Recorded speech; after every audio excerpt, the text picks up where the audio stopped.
તો જય હિન્દ મિત્રો, જય માતાજી, જય દ્વારકાધીશ। હું છું વિનેશ જોરિયા અને અમે જઈ રહ્યા છીએ ભાવનગર। અમારી કંપનીમાં છે 12 દિવસ આવી ગયા છે પૈસા અને અહીંથી સીધા ભાવનગર ઉપાડી લીધા છે। અહીંથી જઈશું સીધા સારંગપુર, સારંગપુરથી સીધા ભાવનગર। કેવું તો ચાલો આપણે હોસ્ટેલમાંથી જઈએ છીએ। રાતના 9 વાગી ગયા છે। વિરમગામનું વાહન મળશે અને અમારે જવાનું છે વિરમગામ રેલવે સ્ટેશને। ત્યાંથી જવાનું છે બોટાદ, વિરમગામથી બોટાદ અને બોટાદથી જઈશું સારંગપુર। તો અત્યારે વાગી ગયા છે 10 અને આવી ગયા છીએ બેસરાજી રોડ ઉપર। આ રોડ તો વિઠલાપુરથી તો મળી ગયું છે વાહન વિરમગામ સુધીનું। તો આ છે વિઠલાપુર સર્કલ। અહીંથી હવે અમે જઈશું વિરમગામ। તો વિઠલાપુરથી તો અમે ટ્રકમાં બેસી ગયા છે અને અમારા નારાયણભાઈ શરૂ કર્યા છે મિતા સોહાણના સોંગ મેલોડીના ભરોસે। મજા આવી ગઈ ટ્રકની અંદર સોંગ સાંભળવાની।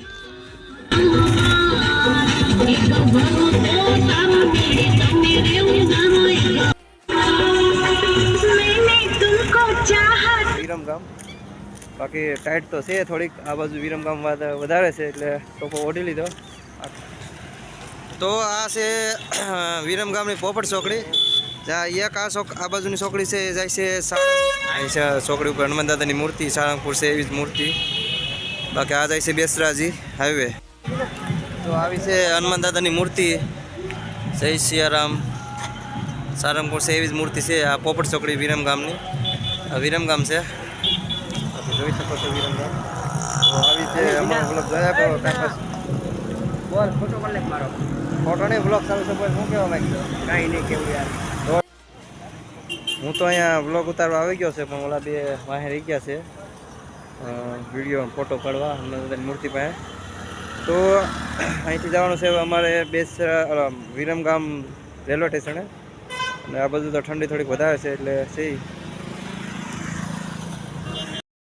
હું પાછળ બ્લોગ કરતો આવું છું।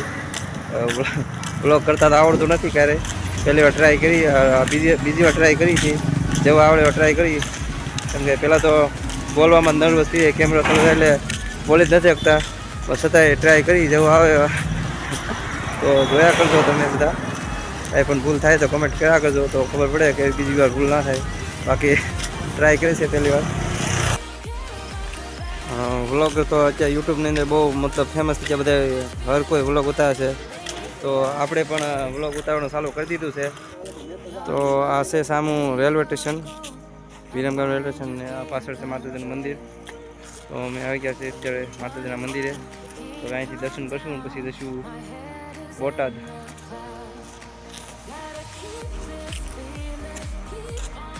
વોટર ગઢવાળા ત્યાં જમશું ને ત્યાંથી બી પાછા મંદિરે જઈશું અને આજે સૂઈ જઈશું।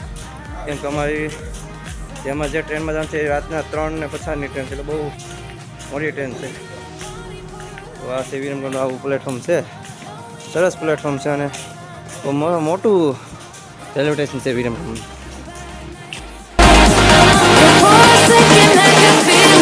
છે ફોટોશૂટ, આપણા ભાઈબંધો ફોટા પાડવામાં નેવરા આવે નહીં।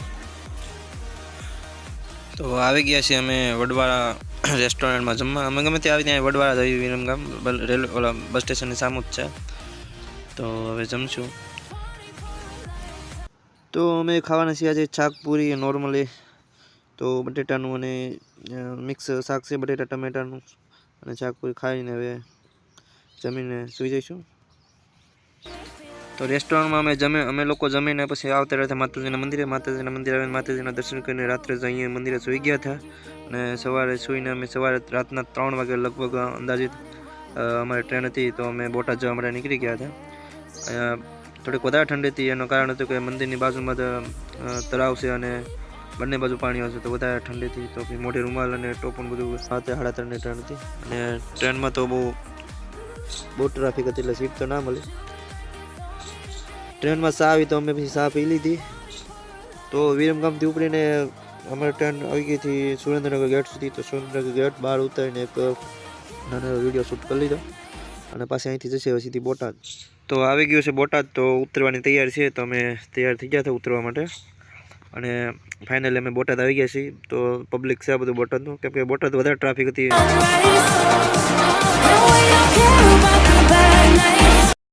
તો અહીંથી અમે સીધા જવાના છીએ બહાર, પ્લેટફોર્મની બહાર, અને નાથી રિક્ષા કે પકડીને જઈશું બોટાદનું રેલવે સ્ટેશન બહારથી કંઈક આવું દેખાય છે, તો અમે થોડુંક આમ બહુ દેખાવામાં બહુ સરસ લાગે છે, આ બાજુ બગીચા જેવું લાગે છે, અને તો થોડોક વિડીયો ઉતારી લીધો બોટાદનો, અને આપણે તો બેકગ્રાઉન્ડમાં વોઇસ આપવાનો છે એટલે આપી રહ્યા છે વોઇસ.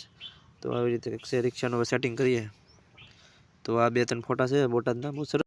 તો ફાઇનલી રિક્ષાનું સેટિંગ કરી લીધું છે, અને હવે રિક્ષામાં બેસીને જઈ છે અહીંથી સારંગપુર અંદાજે અહીંથી 12 થી 13 કિલોમીટર છે. તો રિક્ષામાં લઈ ગઈ છે, અને અમે બધા ભાઈ લોગ રિક્ષામાં બેસીને જઈએ છીએ.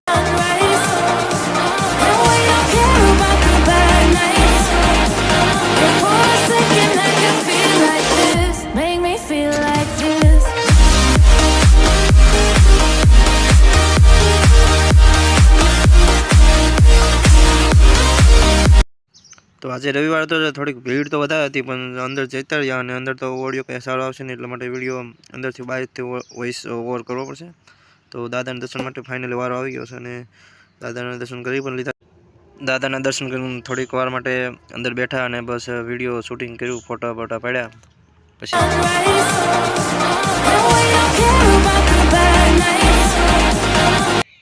આ છે કષ્ટભંજન ભોજનાલય, જે એકદમ જોવામાં મહેલ જેવું લાગે, પણ સરસ મજાનું છે. ભોજનાલયની અંદર અમે પ્રસાદ લઈને પછી બહાર આવી ગયા હતા. બાજુમાં દાદાની બહુ થોડીક મૂર્તિ છે, અને અહીંયા બધા શ્રીફળ તમે હાથમાં રાખો તો બહાર આવી જાય. અમે આવી ગયા હતા સ્ટોરમાં તમને બધી વસ્તુ મળી રહેશે કષ્ટભંજન.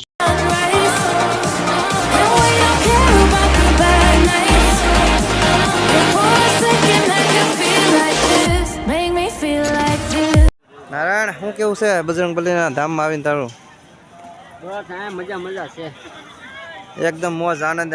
શું કેવું? કા અમારા 2-3 મિત્રો આવ્યા નહીં, થોડાક પસ્તા છે. શું કેવું તારે? આપડા ફૂલ પસ્તા છે. પસ્તાવો તો થવાનો.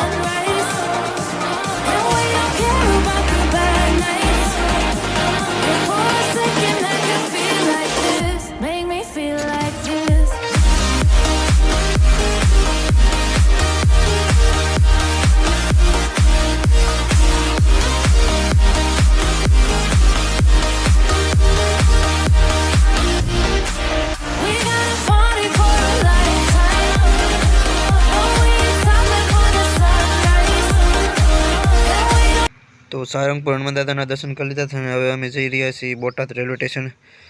તો બસમાં બેસી ગયા છે, અને બસ તો હાવ ખાલી છે એકદમ. રેલવે સ્ટેશન 10-10:30ની ટ્રેન છે ભાવનગર વાળી, તો મળી જાય તો ઠીક છે, નગર પછી 11-11:30. તો ફાઇનલી પાછા બોટાદ રેલવે સ્ટેશન આવી ગયા છે, અને ત્યાંથી આ છે ભાવનગર ટર્મિનલની ટ્રેન જે જવાની છે ભાવનગર. તો અમારે આ ટ્રેનમાં જવાનું છે. બસ સ્ટેશનથી અહીંયા દોડે આવે ને માઇન્ડ ટ્રેન મિલી. થોડાક લેટ છે આવત ને તો ટ્રેન સુકાઈ જાત. બ્લોકની પથારી ફેરવામાં તું બાકી થોડાક ફોટોશૂટ કરી પાછળથી આવું આવી રીતે વ્લોગ ઉતારી છીએ. તો ફાઇનલી ભાઈ લોગ આપણે આખરે ભાવનગર પહોંચી ગયા.